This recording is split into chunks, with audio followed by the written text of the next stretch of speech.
I live in a town where you can still hear church bells chime on a Sunday morning, where families gather with pride to watch their children grow like flowers in the sun. We honor the brave who sacrificed for our country and those who continue to serve and protect us. In the spirit of love, belonging, and acceptance, this program was created. I'm Marie Wyman, and welcome to Close to Home.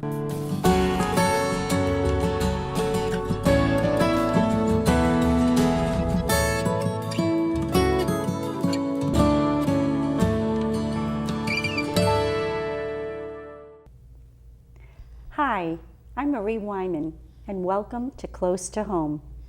I'd like to introduce our guest today, Deacon Walter Doyle, who is assigned to the St. Joan of Arc Catholic Church, located in Worcester, Massachusetts. Walter, along with his wife Kathy, co-founded the Urban Missionaries of Our Lady of Hope, which is currently located at 242 Canterbury Street in Worcester. Their mission is to see problems and fashion solutions. It is a pleasure to have you here today, my friend, and welcome. Thank you. I'd like to talk about how the missionary started. This missionary started many years ago, about, I would say, 35 in October. 35 in October. Let's talk about that, Walter. Well, the beginning is kind of messy, but fun. It was back in 1979. I had just started my studies for the diaconate in the Diocese of Worcester. And at that time, there were a lot of boat people on the news. They were in the newspaper, on the news. These families would get into these boats and they'd go out into the middle of the ocean and wait for ships to come by and pick them up and then take them to different countries. And so our director, Father Paul Togas, thought, as a community, we should try to help sponsor one of these families. And so he asked for volunteers, and we had 15 couples volunteer. Wow. Yeah. That first? Yeah. That first? The first one, yeah. And he said, well, we get such a big committee, we might as well take a big family. So we sponsored a family of 13 people. Oh, wow. Yeah, very big. And we had it all worked out that when they came, we were going to house them at Barlin Acres in Boylston. That was the retreat center for the diocese, yeah. And there's a lot of space there, a lot of beds and the kitchen and everything, so it worked out real well. So around December 17th, we all headed up to Worcester Airport, the old airport. It was a cold, windy, blustery night in Worcester. And the plane landed and they brought the steps out, and my first sight was this little foot touching down on the tarmac, and all it had on was sandals. Flip-flops. Flip-flops, yeah. And I said, this God. poor kid's gonna die, it's freezing. And they got off the plane, they had winter coats on, each person carried a white bag with their x-rays. They had to have x-rays to prove they didn't have tuberculosis to get into the country. Wow, okay. You can't come in with it. Wow. And we huddled them in, and we were introduced. Sister Teresa Ken from Catholic Charities was there. She introduced us and as the committee and all that, and everybody said hello, and we all bowed and all that kind of stuff. It was fun. It was fun. Yeah. And then we hauled them off to Barlin Acres and, settled them in. So we all went home at that night. We were really happy. It was a great time. It was something new, And so about 3 days later, the phone rings at my house, and it's Deacon Bill Droga, who's the chairman of the committee. And he says, Walter, we have a problem. And I said, what's the problem, Bill? And he says, we have to take the family out of Barlin Acres. There's been a booking error. There's a big retreat coming in this weekend. Oh, wow. And we have to get them out of there. We have to go find a place for them to stay. Oh. I said, well, Bill, I'm up here in Barrie, and I got this big house. I said, they surely can come stay with us. Bill says, oh, no. You can't do that. It's too much. It'd be too much on your family. You just won't. No, we can't have that at all. I said, okay. So hung up.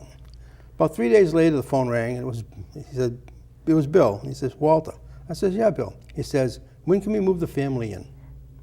Yeah, they couldn't find any place else to put them.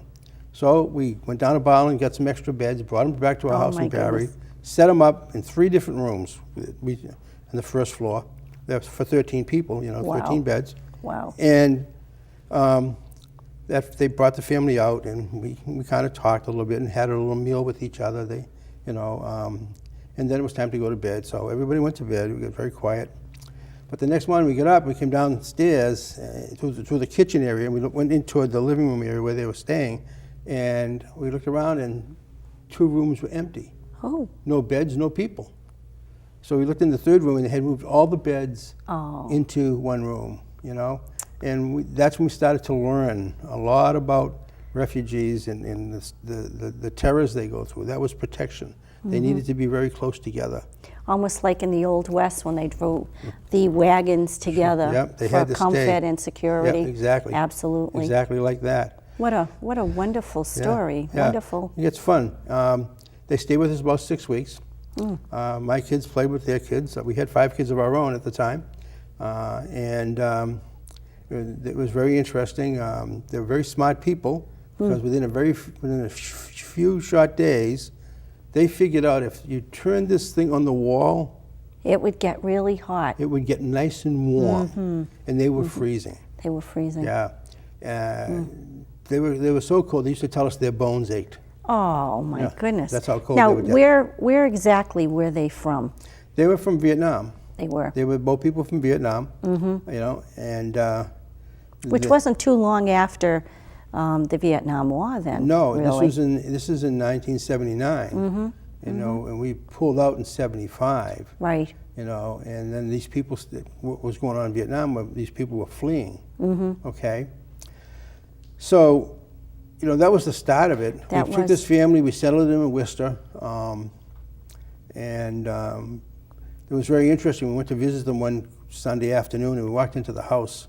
It was freezing cold. You know how you walk into a house and it's really cold? Well, this was cold. So we're sitting there. We all have our winter coats on and a cup of hot tea, And I look at the father, and I said to him, is it cold in here? He said, not cold. Not cold. Not cold. He got his first bill from the Welcome. Welcome to the Northeast part of exactly. of the United States. We sponsored you here. Yeah, and here's well, I think that's a wonderful story about the humble beginnings, but you have grown so much over the past 30 years. And I love the brochures that you put out. I'd like to read this because I want our audience to understand what the mission statement is. The Urban Missionaries of Our Lady of Hope is a community of men and women who have dedicated their lives to doing little works of charity for anyone who seeks their help. And that's a beautiful statement of really what you do.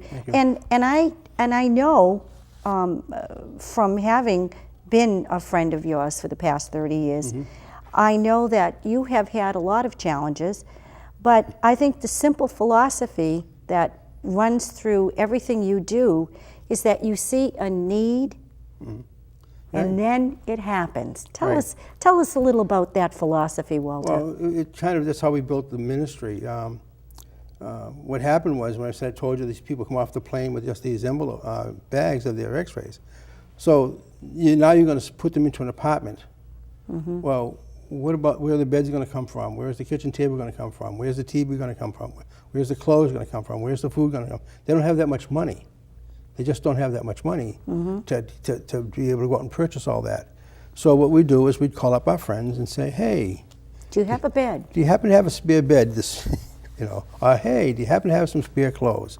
Thank God our friends responded. Because we were able to do 2, 3, 4, 5 families this way, and getting things that they needed in the timely fashion that they needed them. Okay, but because we started collecting things, where are you going to put them? Yeah, well, we put them in the basement of St. Catherine of Sweden's rectory until poor Father George Riddick couldn't even go down his basement anymore. Wow. So then we said, well, we got to move. So it was another step out in expansion. Okay, we got to move and we have to pay rent. Well, we don't have any money. We just what people were giving us was donations. We didn't have any money. We're not supported by the diocese. This is a freestanding social action ministry. So how are you going to pay the rent? You take a chance. So you go out and say, okay. So we rented a place on the corner of Piedmont and Chandler, in the basement of an old factory. And we started putting our stuff there. And at the same time, we had some friends in Worcester, a couple of Catholic workers, who decided that the city needed a place for people to be able to get free clothing, which is a very nice idea. And so they rented a little space on the corner of Fruit and Pleasant. And they started collecting clothes. And they got tons of clothes donated. The problem was the people would come and take it for nothing. And so that process worked. But their problem is that they didn't figure out how to pay the rent. Okay. Or how to pay the lights. So they had to shut it down. Oh, that's too So bad. we went and we approached Director Father Bill Sanders at the time. We told him about what's going on. Said, we think this is really important. He said, well, I think it is too. I think you ought to take it over. But you got to figure out how to make it self-supporting. And so then we took that and brought that to Piedmont Street. And as we were passing out clothes, and we were only open on Saturday then for a couple of hours, but people would come and they would take the clothes and stuff. And we weren't just giving it away. And so one afternoon we were driving down Piedmont Street, and I said to Kathy, "Wait a minute! Look at all over the street. There's clothes everywhere. There's clothes on this guy's porch. There's clothes on this man's car, and and these people are taking these big bags of clothes, going outside and just strewing them, and only taking the things they wanted and leaving the other stuff all over the street. Wow. So we said we can't have that.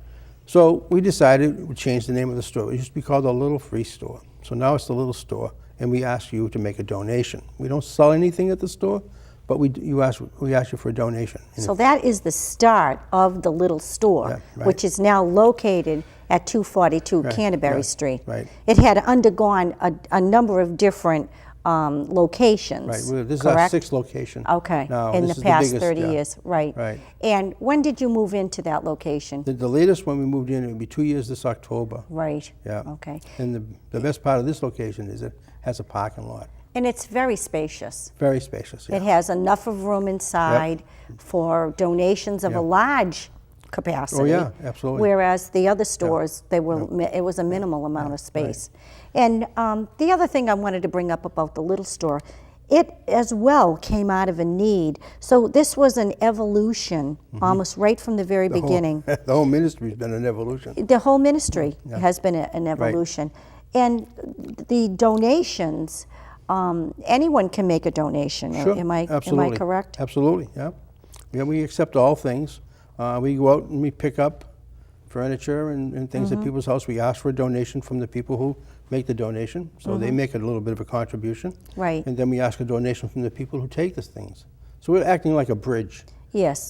between the two groups. And it gives someone the idea that it's not the charity Right. per se. It gives them some dignity as far as And that's what we purchasing noticed. power. Not only does it give them dignity, but it changed the balance of power. As we were giving away, we were up here, they're down here. Exactly. Okay. The minute we started asking for a donation for the clothes, It was started this. Yes. it was this. It was absolutely, now we were equals and we're just negotiating the price. Exactly. So that changed the whole perspective. And that was kind of a revelation to us. I mean, we were really surprised what happened, how fast it happened. And now we just, back then we were asking 10 cents for a pound of clothes about 25 years ago, and now we're asking for $1.15 a pound for clothes. So it's, we're the cheapest place in the city you can get clothing, furniture, anything. And you also have within the little store, I am remembering, you have a new section now. Right. Tell us about that. That's very interesting. That's another one of those things, the spin-off things. We had, when the donations come in, it's not just used stuff or old stuff or good stuff, but it's brand new stuff. Still has the tags With the on tags it. still on. Still on it, And we try to figure out a way that would make it equitable for everybody to have a chance at this, rather than just putting them on the racks and the first person that sees them grabs them all. So what we did is we came up with another section of the store, and we call it the Just New store, because that's all that's in there is new items, but they're marked down by 60%.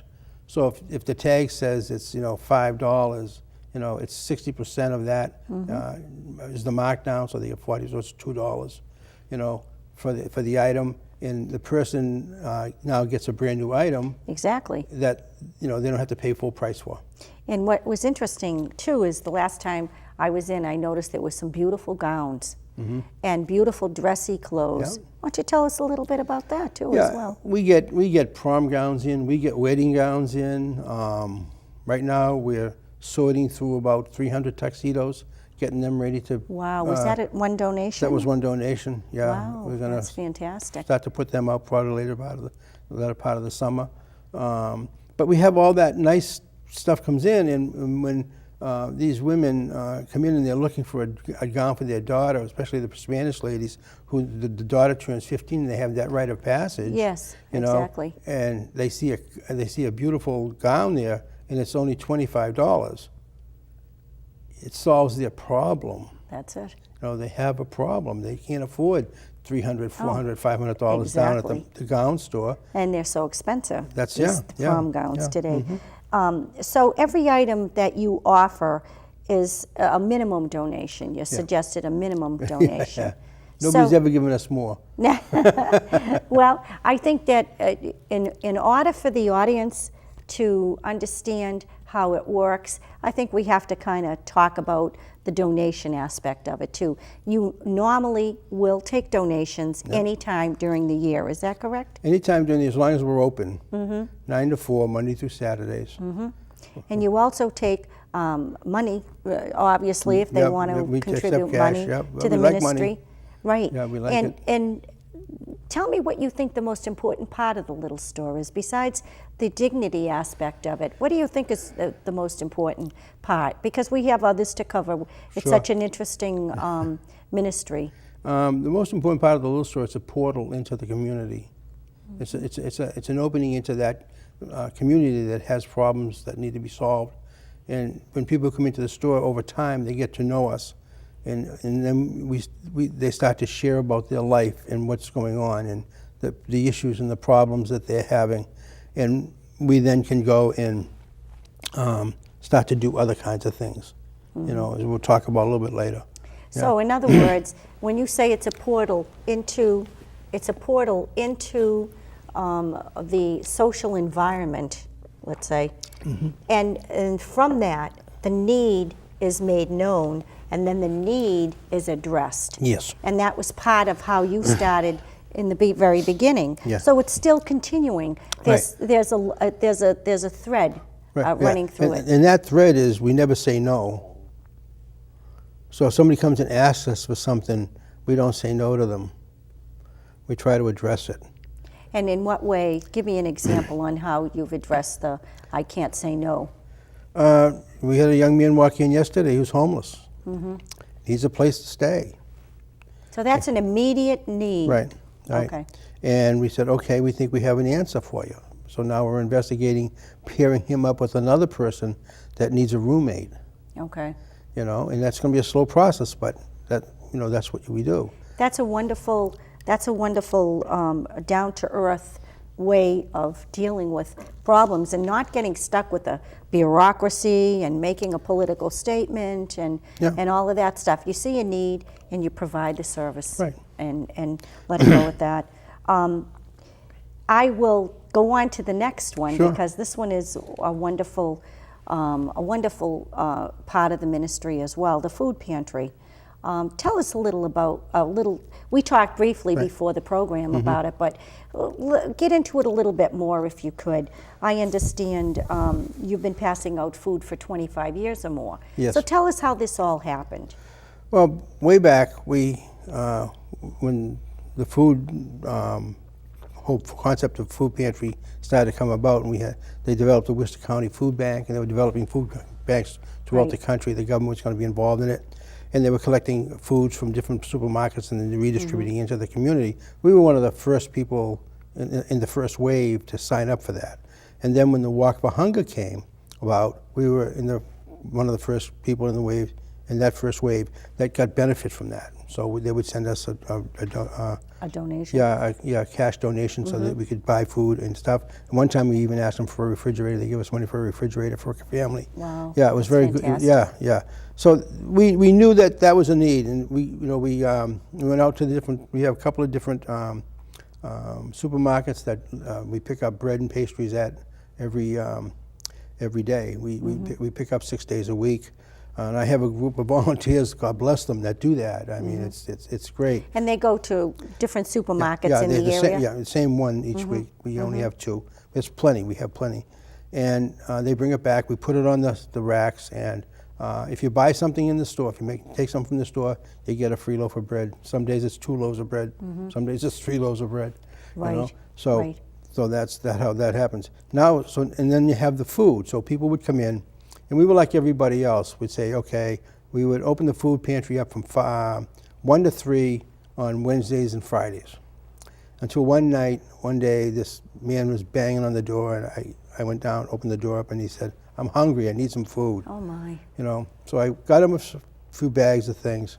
No, I didn't. I said to him, you know, we're closed. You have to come back on Wednesday and Friday, 1 to 3. That's what happened. And then I went home, and I couldn't get that man out of my head. You know, all night long he was there, and I said, you know, the next day I said to Kathy, we got to make a change. So what we decided to do was, if the store is open, the food pantry is open. So it's open now 6 days a week, 9 a.m. to 4 p.m. And how does that work as far as maintaining the food? Well, right, how do you? we spend about $600 a month buying food to keep that food pantry going. And you take donations too? We as take well? donations, yes, as long as it's not out of date. Right, the code is one good. of the problem, yeah. So But, yeah. there was a need, and Right. there again was a response to a need. Yeah, and then the other side of that is that, you know, that's dry goods. But people need more than dry goods. So we've always been out trying to find places where you can get vegetables or fruit, Exactly. okay, or meat. And it's very difficult. That's a hard nut to crack, but we keep whacking it. And what happened was, we found a place that would give us meat. So somebody donated a brand new freezer to us. We started bringing meat in, and so when people came to pick up their 10 pounds of food, they also got a pound of meat of some kind. Well, that dried up very quickly, and we sat down and we just kind of said, no, this is we got to do this.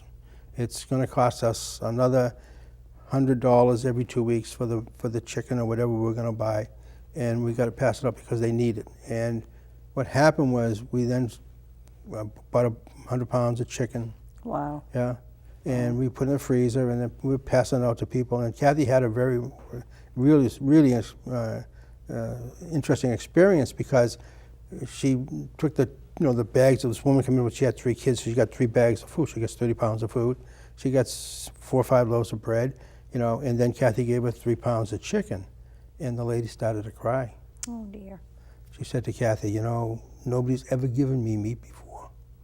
So that just, you know, keeps going.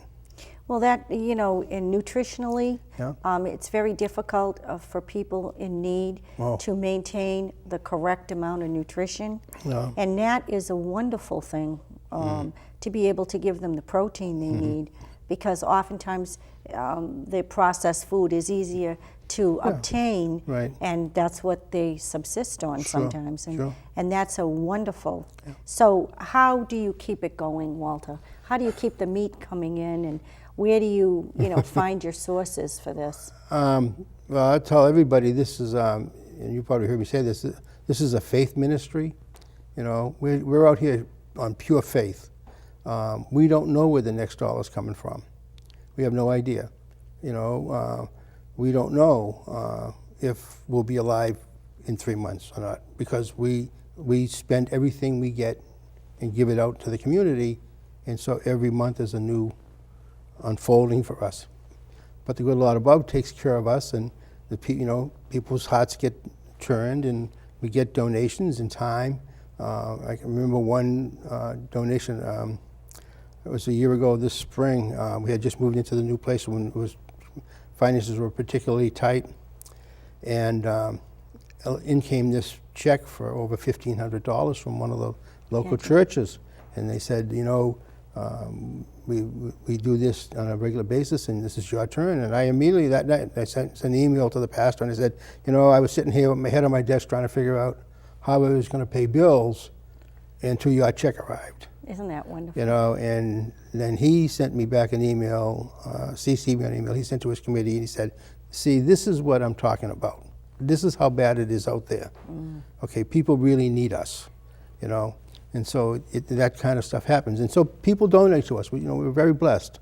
And you keep it going because of the donations, and I guess we have to stress that. Yeah. The one thing that you really, really love about the food pantry aspect of the ministry is being able to feed people when they're hungry. Sure.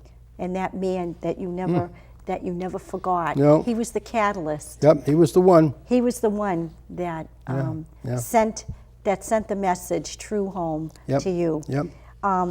We want to bring up the Christmas giving program too, obviously, because the giving program is for many people in the Northborough and Shrewsbury area, in the Worcester area, know of the giving program through their local churches.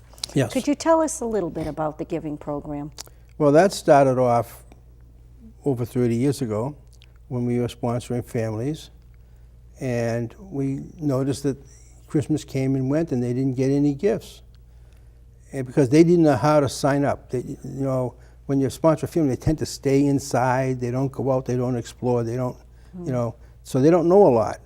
And we never really thought about telling them that. So we said, all right, we'll get some gifts. So here we got on the phone. Next Christmas we had,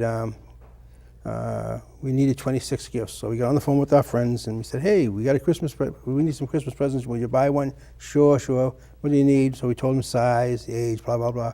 And we collected the 26 gifts and we passed them out. And the instantaneous feedback from the children was, this was great. This was a great thing. So we decided we would try to do it every year.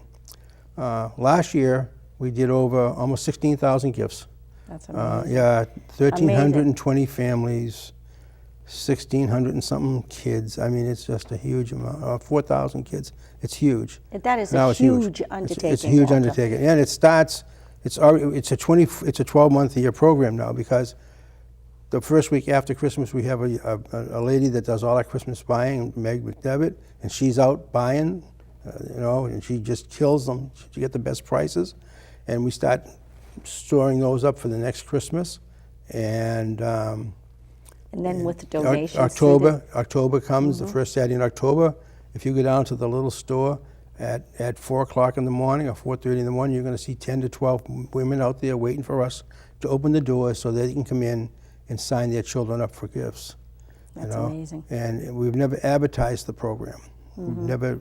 It's all word of mouth. And it had its humble beginnings with 26 gifts. Yeah, right. And many churches in the area will have the giving the giving program, Right. and people are encouraged to donate. Not only gifts. churches, but we have a number of businesses, and we have a new phenomenon now that's starting. That families are starting to have their own little giving tree, because they're saying, hey, we don't need all this gifts. Especially parents, you have a number of kids. You say, please don't buy me any more gifts. I don't need any gifts, So now you take a tag and say, okay, you want to buy a gift? Buy a gift for this kid, And we have like 5 or 6 families now that are doing this. And it's interesting that you bring this up, because we have friends that when they invite you to a party, they'll say, here's a list of charities that we'd like you to honor in our name. And that's really taken off too. And I even know of people that have had weddings and anniversary parties and showers and that sort of thing. In fact, the St. Rosalima Women's Club does a number of different service projects too. And we've had showers for unborn babies, as it were. Yeah, sure. And I think that some of the process has to come back to filling the need, but it also has to be taking stock of what's in your heart. Like that man that came to your door and just said simply, I'm hungry. Yep. So when we think in terms of what we can give back, I think people that are having parties and that kind of, what can we give back? Sure. And you were saying earlier that many people that you have helped have come forward in the future to make such a donation and a surprise because they're willing to give it back and play it forward, which is kind of a popular cliche today.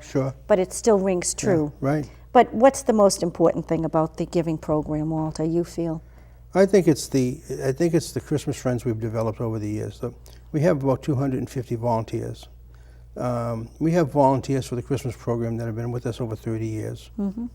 You know, Joe, you, the Warrens from Northborough, you know, and then they brought their kids, and now we have people who are bringing their grandkids. Isn't that amazing? It's a very amazing. That is an it's amazing line. Yeah. That lineage is a very royal and holy lineage. That's right. And it also affects the people who are in the program. They're very, it has a real impact upon them. You know, we have people that come and they just come and they see it and they stay. They just keep coming back year after year. My son said one year, and I'll never forget that, he said, Walter is really the secret Santa. And he was little when he said that, and he says it every year. And it's so true. It is so, so true.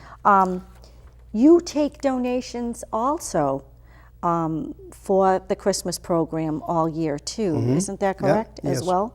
So if someone wants to donate money or a check or I mean you know toys or whatever that are still new, that's always accepted as well.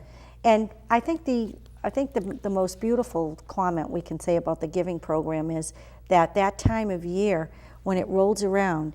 I remember when, you know, we used to watch the old Scrooge movies. Right. That time of year is when need is felt most acutely. And I think through your experience in your ministry, you've known that to be true. Oh yeah, lots of women come up to us. I mean, it's really interesting the first few weeks after Christmas at the store. They'll come up to the counter and they'll say, I want to thank you for the gifts. They were wonderful gifts. Beautiful gifts. All my children are very happy. But we found this $50 bill in the pants pocket, and we think the people forgot it. Isn't that amazing? You know, and you say to them, no, that's a gift for you.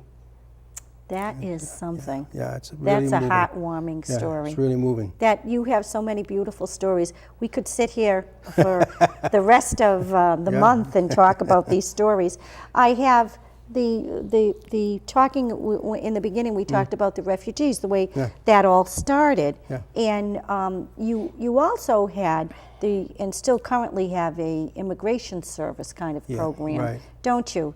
And we talked about it before the program, but I think we should mention in her honor, Sister Alice Petty. Tell us about Sister Alice and how she worked her way into your heart, and she also was instrumental in the services. Well, she was there at the very beginning. Sister Alice was on the committee when the Diocese of Worcester decided to formulate the diaconate program, or reinstitute. They assigned Father Paul Tokus as the director, and he assembled a committee with some very talented people, and Sister Alice was on that committee. So she was part of the diaconate from the very beginning. And she took a liking to Kathy and I. At my ordination, it was Sister Alice. We had a 6-month-old baby, Lisa. Oh, yeah. Yeah, and Lisa was getting a little cranky in church, and Sister Alice went up and just picked up the baby out of Kathy's arms and took Elizabeth, who was 2.5, and walked out to the back of the church and babysat them out there for us. Oh, bless her heart. Yeah, so that's the way she is, but she also had some very good skills in helping us try to formulate, this ministry. Who are we? What are we going to do? What's going to be the mission? And how do we interact with church? How do we interact with the Worcester community? And she was very influential in helping us work through all those things.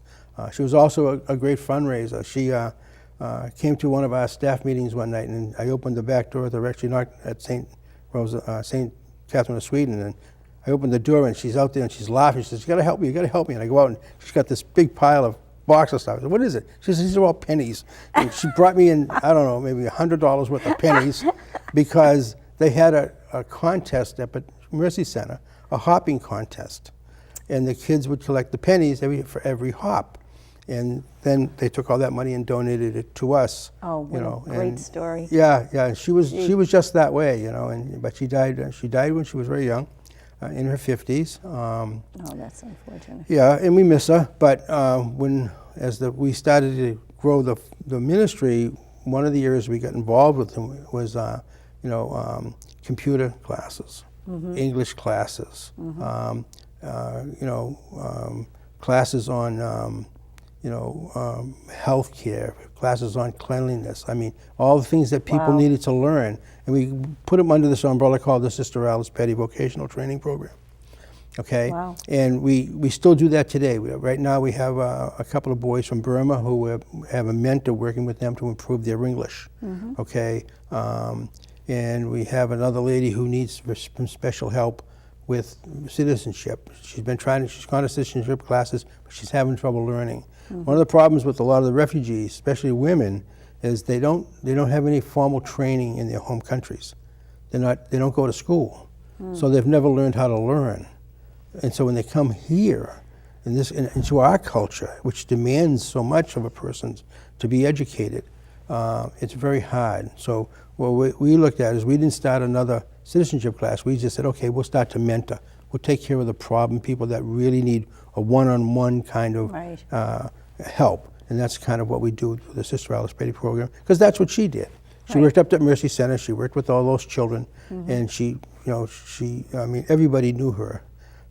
When she passed away, they filled the cathedral down in Worcester.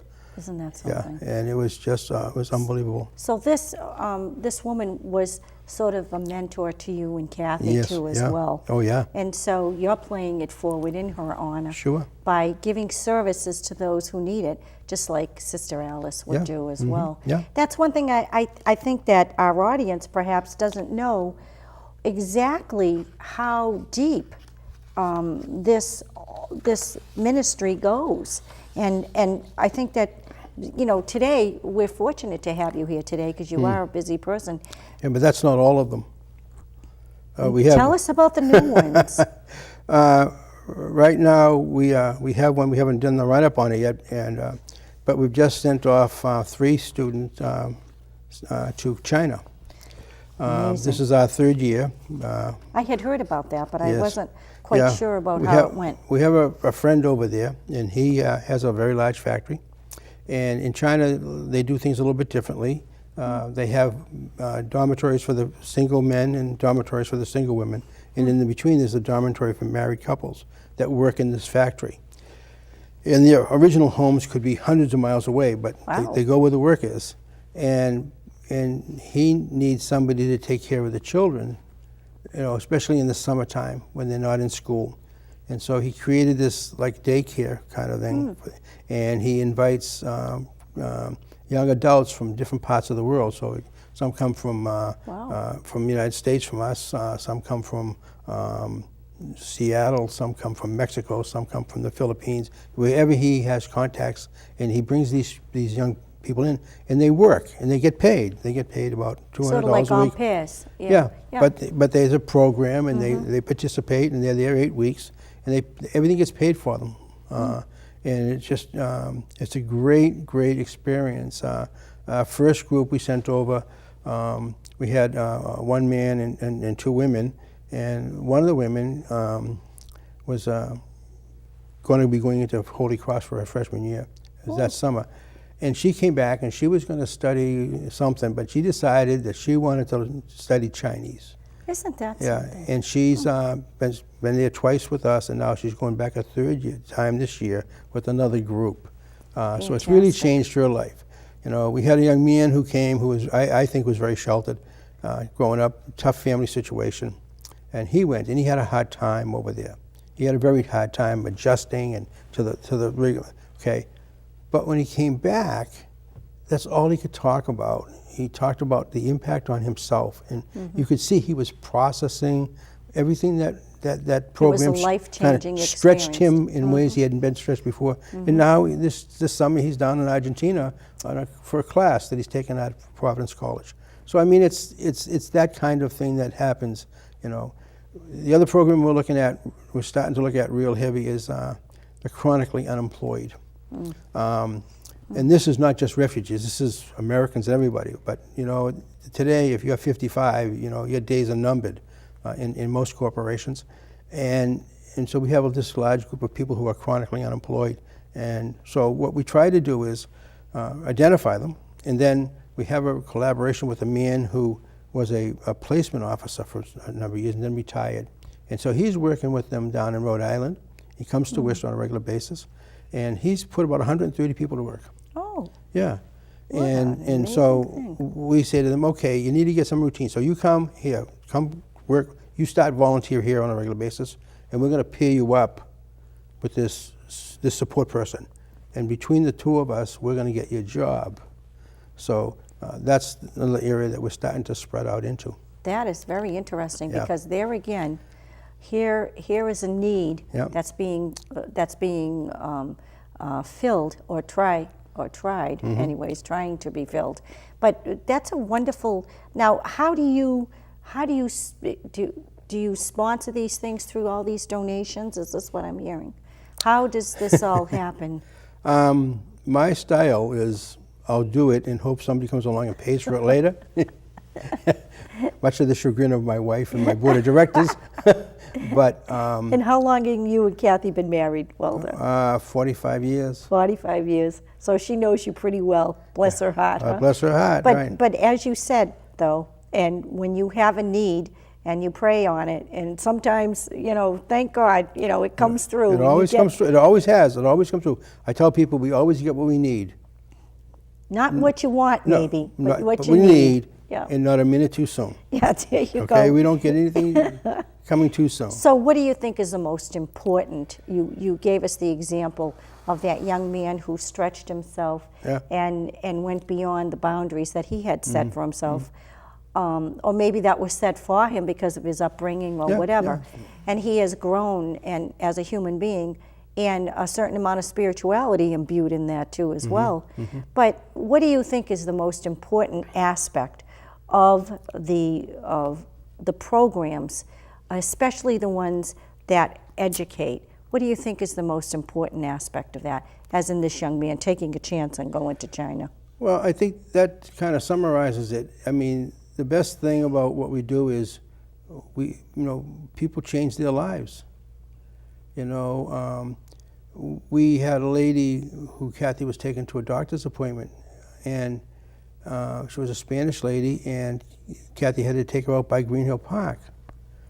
And the lady said to Kathy, "Is this Worcester?" I mean, she lived in this 2 square block area for 15 years since she came here, had never ventured outside of that. So that's a changed person, and all we need to do is to say yes and just take their hand and take a few steps, and then boom, they're off on their own. That first family we sponsored, they've got 3 millionaires in that family. Really? Yeah, I mean, so not a lot is required from us, but a lot of, The melting pot is really the truth yeah.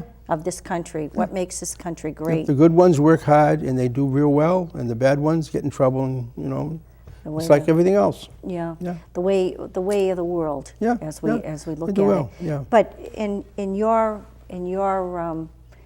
view now, what's coming up for the future for all of the programs? What do you feel? What is new on the horizon for your ministry? That the thing that you really feel is critical to keeping it alive and well. We're going to replace me and Kathy. That's what our plan. Your goal that's is. That's what we're working actively on right now. Being 71, how many more refrigerators can I carry, and Right, that kind exactly. of stuff. So Exactly. we're interviewing a young man now to take over, become the store manager, and then hopefully, God willing, he'll grow, and with some education, he'll be able to move into the ministry. He has the heart for it. He has the soul for it. You have to pass the torch at some point. You have to, yeah. It's time. I mean, we've been at this for 35 years. Now, we're not going to walk away completely. We'll stay there. We'll do something, I'll work the counter. And you'll be consulting, Yeah, obviously, yeah, probably. and mentoring Yeah. all your doing years. Doing some training in the store, in the school. I like teaching at that level. Yeah, it's one of the that's things. a good thing. Yeah. And obviously you want to participate in your you also are a deacon in the church, so you have obligations and responsibilities in that area Yes. too as well. Right. Is that something you'd like to ramp up, or how is that working for you? The way the Acronet works is you have a couple different ministries. We have a liturgical ministry, which is the church stuff. That's performing at Sunday Mass, preaching once a month, Right. Doing baptisms and that kind of stuff. Okay, and then you have your service ministry. Okay, and the service ministry is supposed to be those programs that you do, like we're doing, something on the street, something in the workplace, something that is will change people and make them aware of church. And unfortunately, that hasn't blossomed as much as the fathers at Vatican II had hoped. But there are a lot of us doing a lot of this outside of the church ministry. But most deacons today are inside the church. They're teaching CCD, and that's where maybe that's where their gifts are, and that's where their call is. That's where they're needed, yeah, right. that's when they're needed. So, for me to I don't see anything for me to step up into there, because I'm already doing what I want to do. I think what I would like to do is, stay on this with this stuff. And, In the trenches, sort of in speak. the trenches, and go around and talk to people, see if we can raise money and help them keep the place running, and then we'll see what the good Lord does after that. Yeah, well, I have to say thank you so much, Walter, for coming. And I hope everybody at this point in time understands a little bit more about the urban missionaries in Worcester. And I have one final thing to say, and we found this so beautiful when we read it, and I'd like to read it, if you sure. would like me to read it. Go ahead, please. And I'd like to show you, this is a beautiful, beautiful picture of Our Lady of Hope, and I'd like to read this prayer. Lord God, you have given the Blessed Virgin Mary to your church as a beacon of unfailing hope. In your goodness, grant that those who are burdened by life's cares may find in her consolation and strength, and that those who despair of salvation may find their hearts warmed and uplifted as they turn to her in their need. We ask this through our Lord Jesus Christ, our Son, who lives and reigns with you and the Holy Spirit, one God, forever and ever. Amen. Amen. Thanks, Walter. Thank you, Marie. It's great. Thank you, everyone. Until next time, thank you for watching Close to Home.